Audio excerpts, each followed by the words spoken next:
Hi, welcome back. This is Rabbi Jeff Sachs of Atid and the Web Yeshiva, and we are continuing our study of Part 2, Section 2 of Rabbi Soloveitchik's Halakhic Man.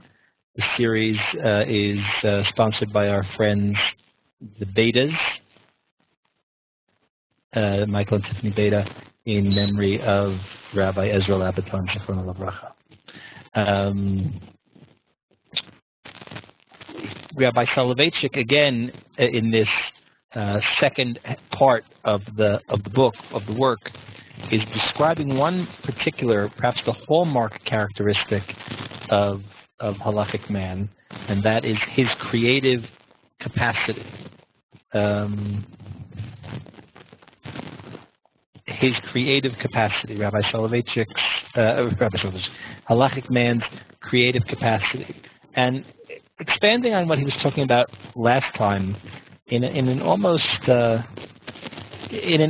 homiletic way, and reviewing some themes that he had touched upon previously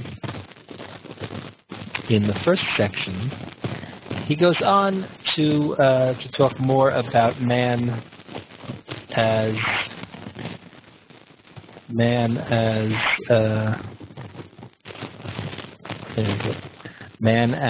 a creative being. Man, the crowning glory of the cosmos, approaches the world. When he approaches the world, he finds his task at hand, the task of creation. Now remember, we discussed last time that for Rabbi Soloveitchik, as opposed to the Rambam, the manner in which we, as the pinnacle of creation, as the created being, humanity as the created being which most approximates God, which is the creation which is in God's divine image, is expressed principally through the fact that we too are creators. Halakhic man, or man, must stand on guard over the pure, clear existence, repair the defects of the cosmos, replenish the privation, replenish that which is lacking in being. Man, the creature, is commanded to become a partner with the Creator in the renewal of the cosmos, complete with the ultimate creation. This is the deepest desire of the Jewish people. I'm sorry, how's Ezra? Is there a problem with the sound quality? Yeah, we're still getting static. What do you suggest? Maybe move your wire a little bit. Move my wire. Move the wire, remove the connection, make sure it's plugged in all the way. Yep. From your computer to your... Yep. Seems to be. Okay. Actually, it sounds better. It's better now. Okay. The scriptural text at the beginning of the second chapter of Bereshit, Vayechulu hashamayim va'aretz v'chol tziba'am. The heaven and the earth were finished, and the host of them all. Pasuk that we all know from Kiddush. The Targum, the Aramaic translation of the Torah, translates Vayechulu, were finished. That God created, He completed the act of creating the heaven and the earth. Is translated into Aramaic by the Targum as Ve'ishtachlelu. We're perfected, we're made whole. So that commentary woven into the translation is both a profound expression of the soul of the people and the most fervent desire of the man of God. That creation, to be creative, is to be a perfecter. This lofty ontological idea illumines the path of the eternal people. When a Jew on the Sabbath eve recites the Kiddush, he testifies not only to the existence of the Creator, but also to man's obligation to become a partner with the Almighty. So we're all familiar with this idea that the Kiddush, reciting Kiddush, is testimony to the fact that God created the world, that God is the creator of the world, that we encounter Him as the creator of the world.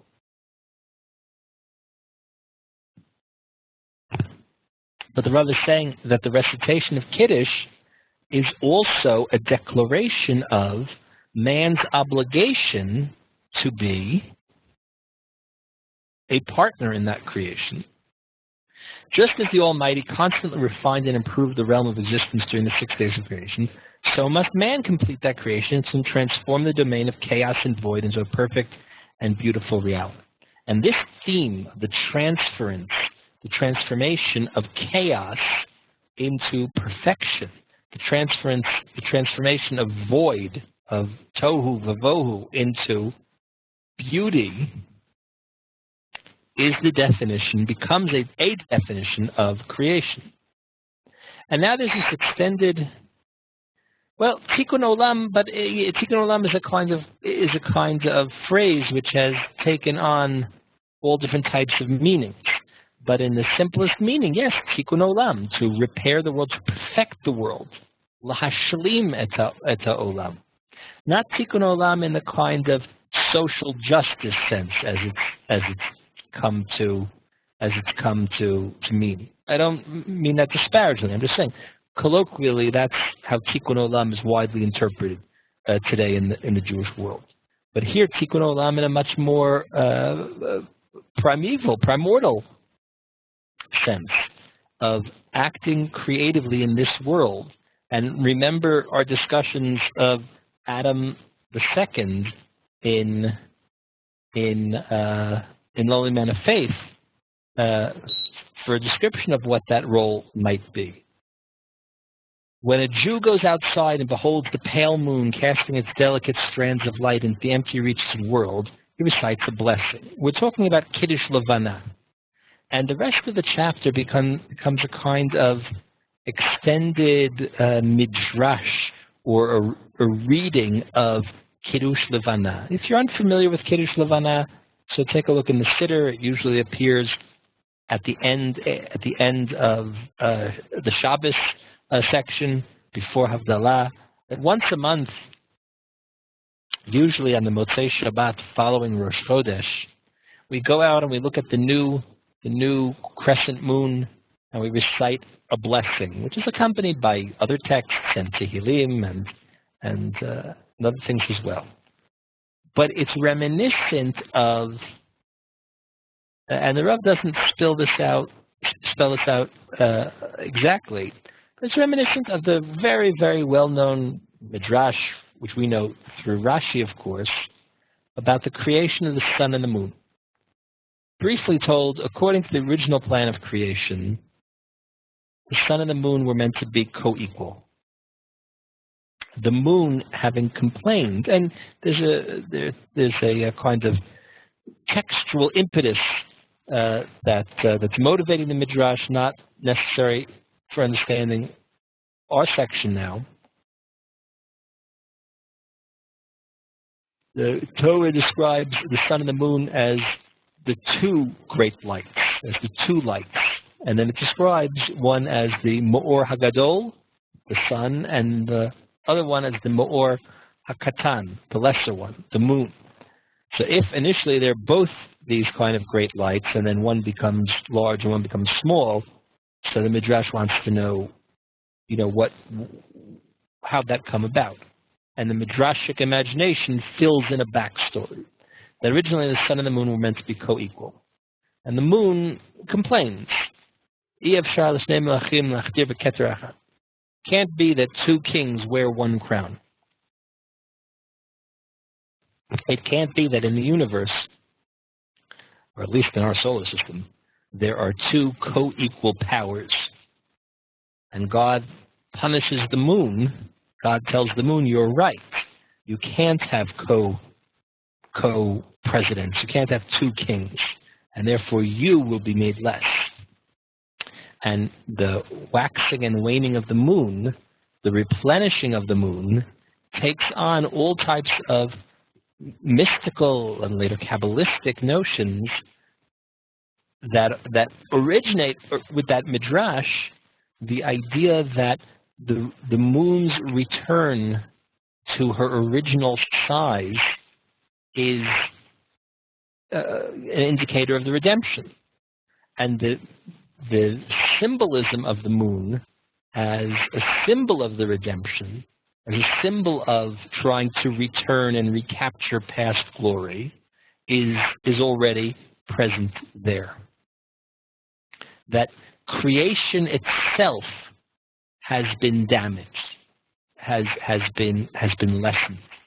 It's been lessened through sin, and redemption comes through correcting that.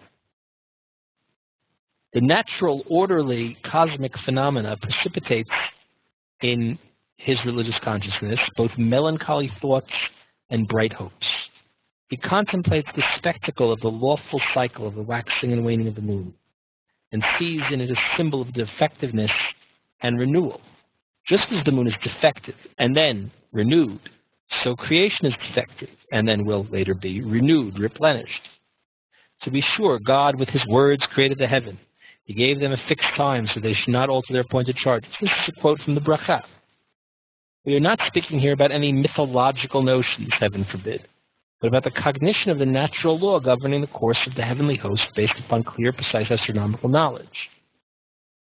This is fascinating because the Rav takes this text which is pregnant with mystical meaning, about an argument of a mythic argument between sun and moon, a midrashic argument between sun and moon, and the Rav says we're not talking about that. I mean, that's not what interests us. What interests us is that the natural law governing the course of the heavenly hosts, that the way that the sun and the moon and the earth interact with each other, causing our view of the cosmos to be in a certain way, rotating and around gravitational fields according to principles and mathematics, gravity, that's creation. But embedded within creation is this larger idea. However, the law itself, the orderly movement of heavenly bodies, symbolizes a wondrous mystery. The very court which would make its astronomical calculations, that the Bet Din in the times of Kiddush HaChodesh, when witnesses would come to Jerusalem, to the Sanhedrin, and testify about the appearance of the new moon, and the Bet Din would declare it to be Rosh Chodesh on that day, the next day, that the Bet Din, the very first mitzvah given to the Jewish people, the Bet Din becomes the arbiter of time and determines sanctity, and determines that if today is Rosh Chodesh, then Yom Kippur will be in 10 days from today. And if tomorrow is Rosh Chodesh, then Yom Kippur will be 11 days from today. That we, as partners with God, we can determine time. We can determine the sanctity of time. We can determine the calendar. And in a different context, the Rav very famously described that's why the bracha on Shabbat is Baruch Atah Hashem Mekadesh HaShabbat. God sanctified the Shabbat. Shabbat is holy whether we observe it or not. Every 7 days is Shabbat, whether we're aware of it. If all of the Jewish people, if the entire world were to forget Shabbat, it would still be Shabbat, with or without us. But not so the Zmanim, not so Yom Tov, not so the calendar, which is determined through the involvement of the Bet Din, through the involvement of the witnesses to make determinations. And this is, of course, the famous Mishnah in Rosh Hashanah and the famous Agadah in Brachot, in the 4th chapter of Brachot, about Lo Bashamayim Hi. The very court which would make the astronomical calculations in the same manner as the astronomers who discern positions and motions of stars engage in calculations, they would go outside and recite a blessing over the new moon. The Jewish people see in the orderly and lawful motion of the moon, in its orbit, a process of defectiveness and renewal. The defectiveness of the creation and its renewal, its replenishment. They therefore whisper a strange, silent prayer. Yehi Ratzon, may it be your will, to replenish the defects of the moon so that there be no diminution, to return to the original order of creation. And then let the light of the moon be like the light of the sun, like the light of the creation, like it was before it was diminished. The Jewish people, by means of this prayer, give allegorical expression to their hope for the perfection of creation and the repairing of the defects of the cosmos. To their hope for the realization of that great and awesome symbolic eschatological vision, the light of the moon should be like the light of the sun, which is a metaphor for Mashiach, which is a metaphor for the redemption of the whole world, of creation, of nature. In other words, it's this very, here's the embodiment of Torah Umada. Here's the embodiment of the modern Jew who's still entrenched in a world of faith, who's still a man of faith. The Sanhedrin were astronomers. They were scientists. That's what the Gemara says, that they knew exactly when the moon would be. They knew how the planets worked. They knew the calculations. But yet we still waited and relied on the witnesses, because that's the mitzvah of Kiddush al Pi Re'iyah.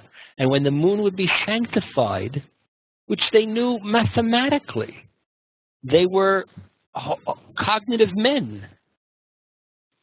They were astronomers. But yet, they still appreciated the mystery, the Agadah, the relationship between Halakhah and Agadah, between Torah and Madah, to go out and to make this eschatological prayer, to say that you look into the cosmos, the orderly working of the heavenly bodies, and to see in it an allegory for creation and diminution and replenishment and redemption, to recognize in creation, in nature, the symbols of a kind of historical interpretation of the Jewish people, of all of human history. That's this fabulous hybrid of what most people would think is this coincidence of opposites. But no, that's how Halakhic Man stands above both. It's interesting that he doesn't go back and start, go running through the paces of doing those comparisons, Halakhic Man and cognitive man and religious man. Right? But there it is. There's Halakhic Man acting as both the scientist and as the religious man who allows himself to look at the world in wonder. Right? He knows the math, he knows the science, he knows the astronomy, he knows when it's Rosh Chodesh. And yet, when it becomes Rosh Chodesh, he's filled with wonder at the waxing and the waning, at the up and the down, at the ebb and the flow of the tide and tide of history and of Jewish life and Jewish history, and the desire for redemption, and knowing that sometimes things are dark and then they become brighter, and the desire to return to the original plan of creation where sun and moon are co-equal and can live in harmony, as a symbol of being in a redeemed world without those ups and downs, without those ebbs and flows. Here we are on page 107, examining matters from this esoteric vantage point. The Jewish people see their own fate as bound up with the fate of the existence as a whole. That existence which is impaired and cleft asunder by the forces of negation and nothingness. Physical reality and spiritual historical existence. Both have suffered greatly on account of the dominion of the abyss.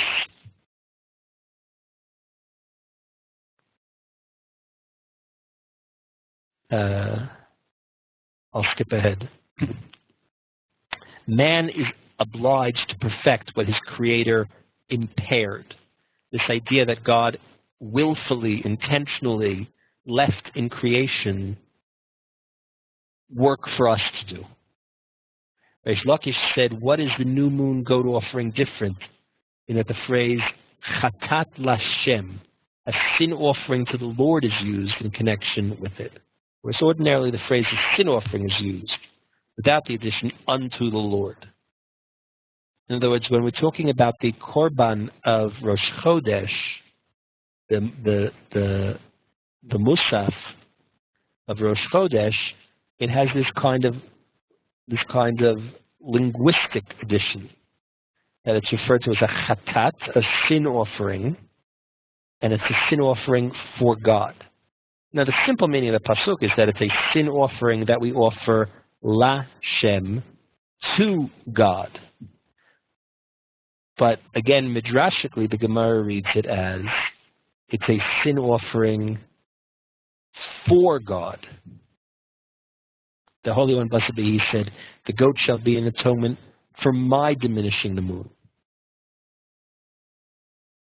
In other words, on Rosh Chodesh, we have an opportunity to atone. There is that idea that Rosh Chodesh is a kind of mini Yom Kippur. You know, many people have this custom on Erev Rosh Chodesh, once a month at the new lunar moon, the new lunar month. On Erev Rosh Chodesh is a kind of, it's called Yom Kippur Katan, the mini Yom Kippur. But this idea that although Yom Kippur is the main day of atonement of the year, there are smaller stations along the way of Yemei Kippur, namely the Rosh Chodesh. And Rosh Chodesh served not just to atone for our sins, but to atone, as it were, for God's sin. What is God's sin? God's sin is having reduced the moon, of having punished the moon, of having introduced into creation from the very outset this imperfection. And the imperfection can be fixed through redemption. The Jewish people bring a sacrifice to atone, as it were, for the Holy One, blessed be He. And again, you have to add in all these as it were's, because we can't mean it literally, obviously. God, of course, does not sin. It's not a relevant concept, and we're speaking here midrashically. And the sin was that He has not completed the work of creation. Because if He left something imperfect, or if He introduced the element of imperfection into creation, that is a sin.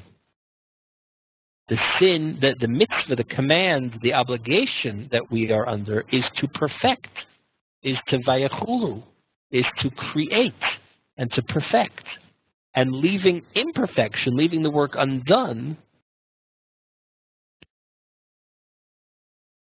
the creator of the world diminished the image and stature of creation in order to leave something for man, the work of his hands to do, in order to adorn man with the crown of creator and maker. And He does this in order to leave room for us, in order that we may take up the task and act creatively. There's this lovely passage in footnote 114 here, which is this quote in passing from this Yiddish story by Peretz. So I have it. Where did I put it? Here, one second. Let me just put it up.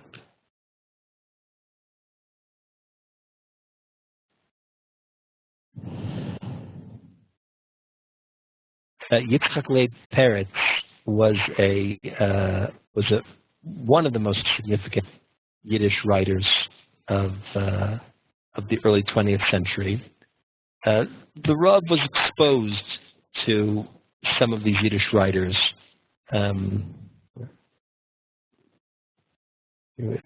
There he is.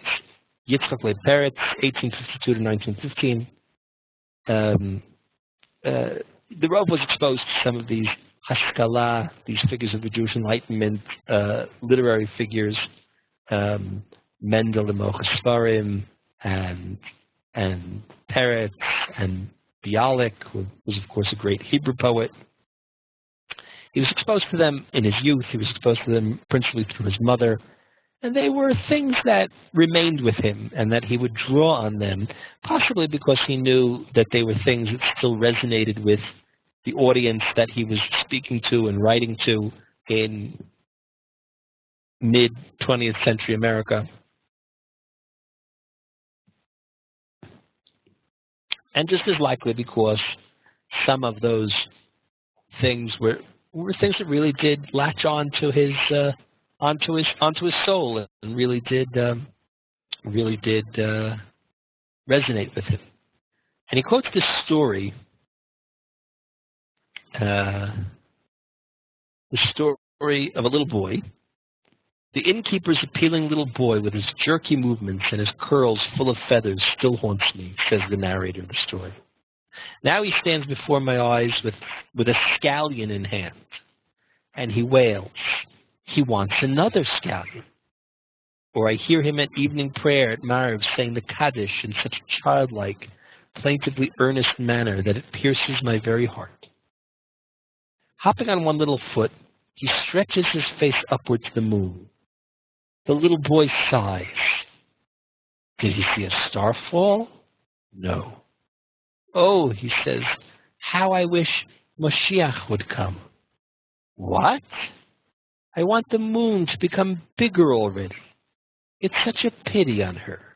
It's true, she sinned. But to suffer so much, we are already living in the 6th millennium. We're already living at the end of history. We want Mashiach to come so that the moon can go back to being bigger. 6,000 years almost she's been waiting. She's been in her punishment. Altogether 2 requests, says parents. From his father on earth, another scallion. And from his father in heaven, that the moon become bigger. A wild impulse seized me to tell him, says the narrator, enough!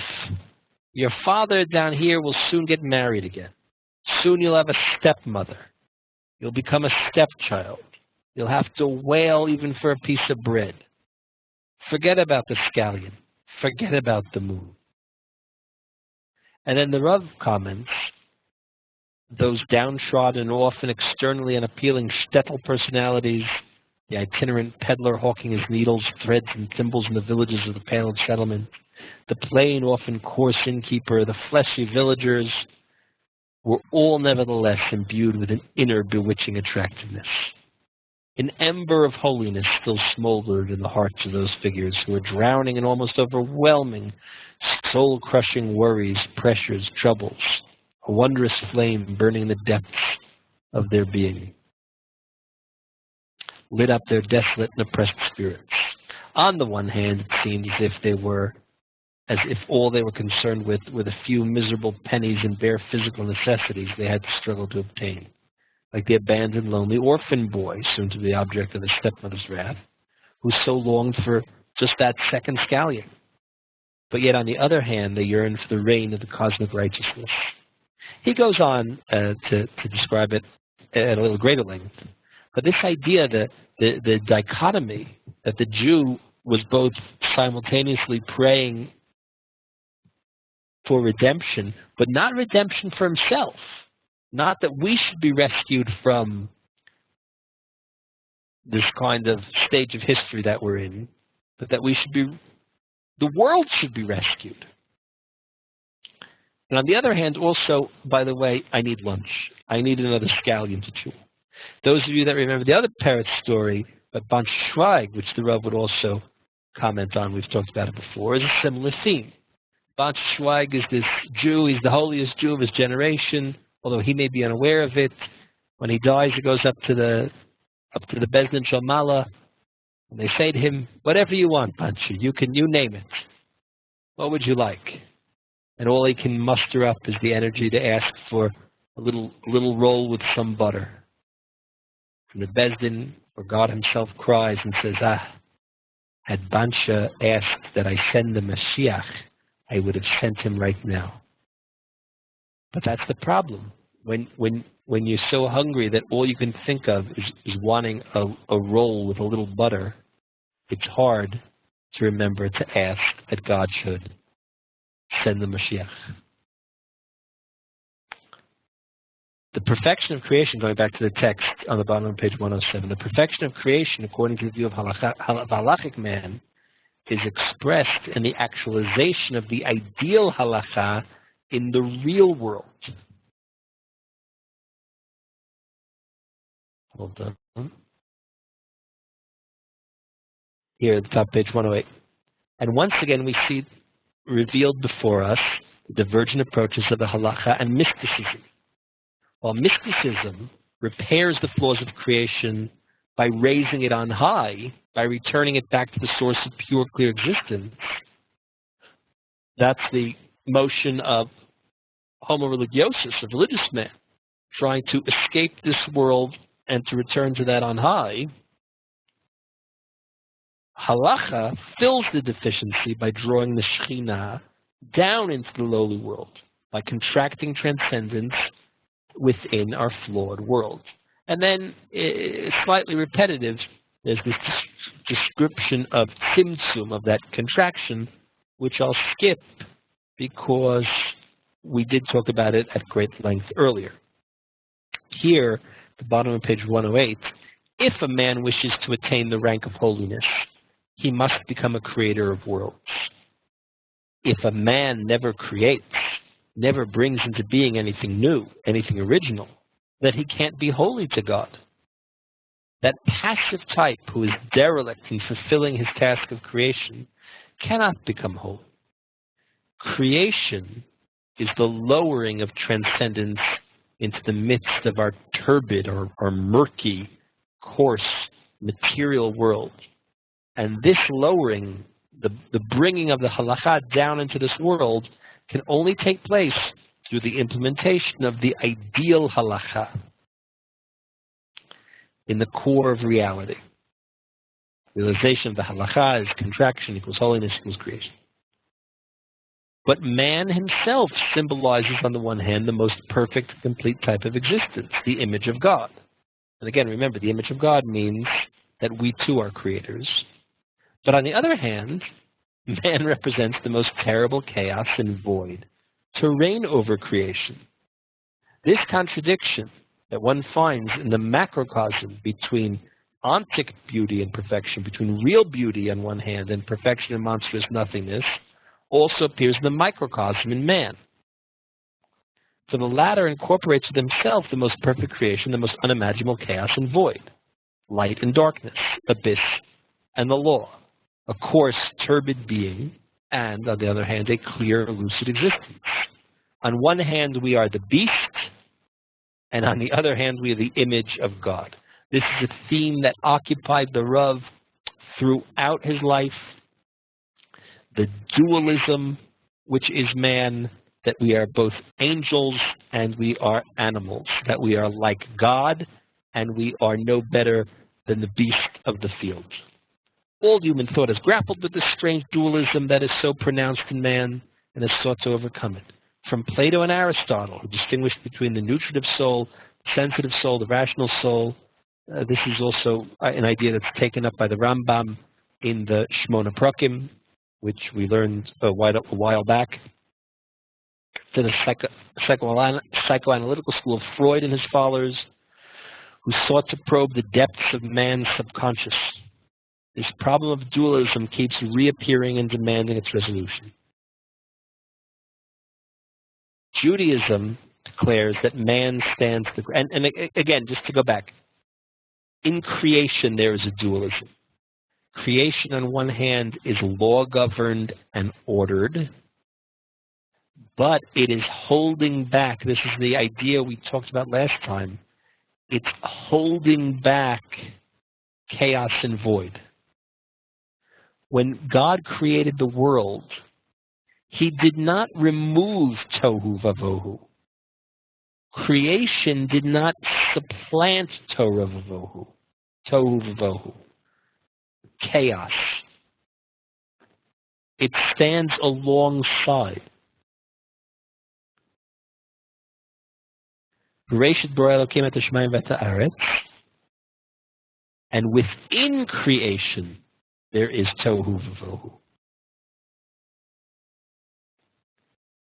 And creation tries to fill out the vacuum, holding chaos at bay. But yet chaos, disorder, creeps in. There's a kind of entropy at work. And that if we don't hold it back, it will overcome. And the force of creation is the opposite force to the force of chaos. And that tension which exists in creation, in the macrocosm, exists in the thing which is itself the very apex of creation and which is the microcosm of creation, and that is namely humanity. We are mishuchlal, we are perfected, we are complete, we are ourselves in the image of God, but yet even within us there is chaos. Even within us there is chaos. Right? And that dualism is something which is fascinating. Judaism declares that man stands at the crossroads and wonders about the path he shall take. Before him there's an awesome alternative. On one hand, the image of God, on the other, the beast of prey. The crown of creation, or the bogey of existence. On one hand, the noblest of creatures, or a degenerate creature. The image of the man of God, or the profile of Nietzsche's Superman. And it is up to man to decide and choose. Rabbi Yishmael ben Tanchum said, after all the actions and before all the punishments. The Pasuk in Tehillim says, thou didst fashion me after and before. Rabbi Yishmael ben Tanchum said, after all the actions and before the punishments. If he proves worthy, we say to him, you preceded creation. Right? In other words, on one hand, man's creation was foreordained. If we fulfill our task, if we are worthy, we say that we are the blueprint of creation. We were there, we were the purpose of creation. But if not, then even a gnat preceded you. In other words, we are created at the end of the tale of creation. But the creepy crawlies were here first, a gnat, a snail. So on one hand, we're the crown of creation. On the other hand, we're the bottom of the pile. It all depends on which element of our personality we're accessing, angel or beast. Herein is embodied the entire task of creation and the obligation to participate in the renewal of the cosmos. The most fundamental principle of all is that man must create himself. It is this idea that Judaism introduced into the world. And our job to create and to be creative begins with ourselves. We are involved in the act of self-creation. I mentioned last time, that's the Rav's very definition of tshuva. Here we are 2 weeks before Rosh Hashanah, 2.5 weeks before Rosh Hashanah, the season of tshuva. Tshuva is about recreating ourselves. It's about determining who do we want to be. Do we want to be angel or do we want to be beast? And that act of creation is itself redemptive for ourselves, for our communities, and for the entire world. And that's what we talk about creativity being an act in the redemption of the whole world. Okay, we will continue next week with part 3, with section 3, which is a further discussion specifically of this topic of tshuva. Tshuva as an act of creation and self-creation. So it's very appropriate for our discussions leading up to Rosh Hashanah and Yom Kippur. So try to read ahead in section 3, starting on page 110 for next week.